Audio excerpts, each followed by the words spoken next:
experience ko mga kabakyard, medyo masama din pagka yung wala pa namang sakit yung mga manok mo, tapos painumin mo na painumin ng mga antibiotic. So nagkakos din yun mga kabakyard na pag dinapuan sila ng sakit ay wala na.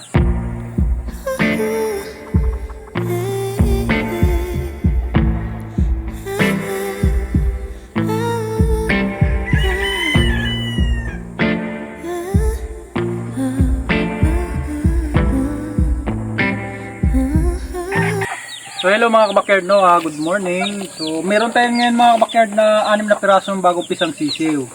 So sa akin mga kabakyard, no, sa paraan ko, pag ganito bagong baba mga kabakyard yung mga sisiw natin, binibigyan ko sila mga kabakyard ng 10 sarang asukal mga kabakyard na tinunaw natin sa isang basong tubig. So papainumin natin sila mamaya mga kabakyard, no. So yung inahin natin nandito, yan.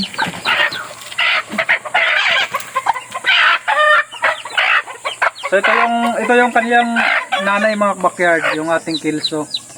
Wala tayong mapaglagyan mga kabakyard, kaya dito lang natin sila ibababa sa lupa. So kasama naman yung nanay nila. Ayan. Tapos i-observe natin mamayang gabi kung malamig talaga ang panahon. So i-keep natin yung mga sisiyo pagka malamig talaga. Pag hindi kayo kuba ng inahin natin. Pero kung kaya naman mga kabakyard, ay hayaan lang natin sila dito, ano? So papainumin muna natin sa mga kabakyard ng tubig na may asukal mga kabakyard. So unang tikim nila sa mga kabakyard. First, ayan.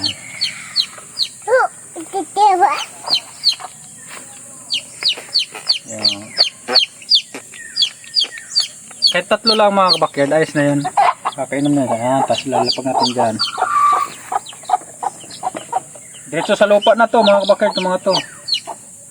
Kasi parang ayaw pang ano yun. 2, 3.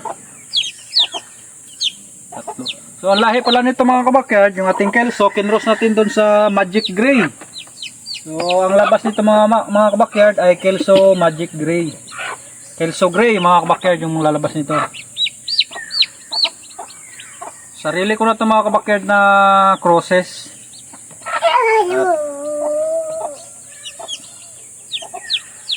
Titingnan natin mga kabakyard kung maganda naman ang magiging labas nito mga kabakyard, no?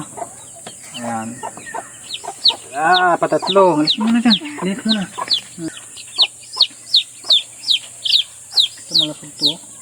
Sana makakuha tayo mga kabakyard ng mga gray na tandang mga kabakyard.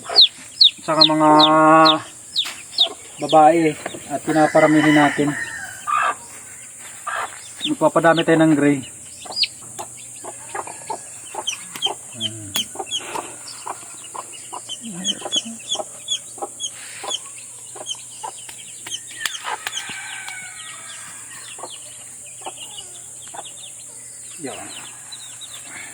Mahina pa itong isa mga kabakyard kasi huli yan eh.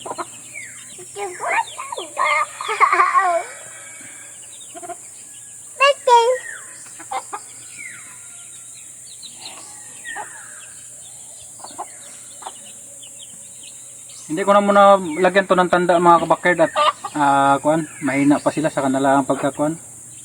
Mga ilang araw. Yun. Lugay sa kanyang nanay. Yung nanay nila.